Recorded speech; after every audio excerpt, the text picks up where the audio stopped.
when you get at the level where you're making the kind of money we do, like it's saying no is the norm, not saying yes. Like there's no lack of opportunity. It's like every day I get somebody, you should do, I literally had somebody on my team like, hey, sent me a message on Slack. They're like, got this crazy idea that you can make an extra $2 million a year doing this service and da-da-da-da. And I'm like, no, like it's a distraction. It's hard though, like it is hard. And I think in order to do that, you need that crystal clear vision. It's like, this is Dan's mission. And so what are you doing to filter out those? Because there's a million things we could be doing to cash flow an extra couple $1 million a year. What is worth it? What's not worth it? 10X vision map. It's literally, I think, chapter 12. I don't mean to pimp my book, but I obviously spent 2.5 years. Welcome to Pimp All right, Book. pimp Today, my Dan book. Yeah, I'll show you how to properly pimp your book, okay? But it's Dream Big, Achieve Bigger, chapter 13. And the reason I put this, and it was hard to write this book, because this originally was 140,000 words. Today it's 48,000. So there's 100,000 words I had to edit out of this book. Because my editor is like, hey Dan, I need to explain you something. There's a difference between a university textbook and a best-selling book. And I was like, all right, heard, let me work on it. But chapter 13 was there because if you don't have a vision for the future, then there's no ability to sequencing.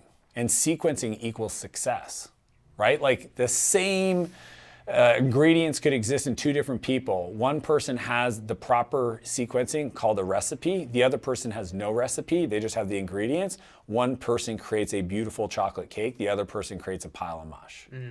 And so my philosophy is, and I got this from 7 Habits, begin with the end in mind.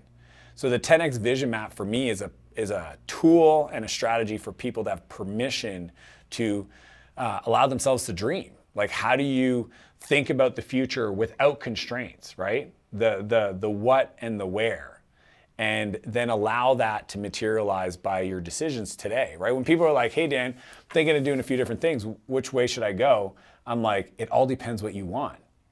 Tell me what you want. It's actually fascinating, Dylan, when I interview people, I do culture interview. I don't do like the skills testing and all that stuff. So when I get to people, it's literally a 20-minute conversation. 10 minutes me asking them a handful of questions, them asking me a handful of questions.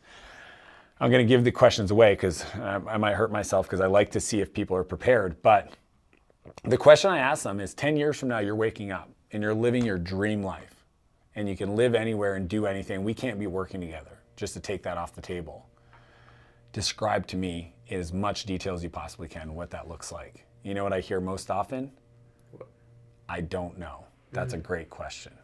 And I find that fascinating, that people wake up every day and make decisions about tomorrow, next week, next quarter, next year, but they can't tell me what they're trying to aim towards. Because without that, how are you able to make a decision that's aligned, right? Alignment requires a destination, right? And alignment is acceleration. If you want to accelerate your path, have a vision that you're aligned to, and it's just inherently you're going to accelerate towards it.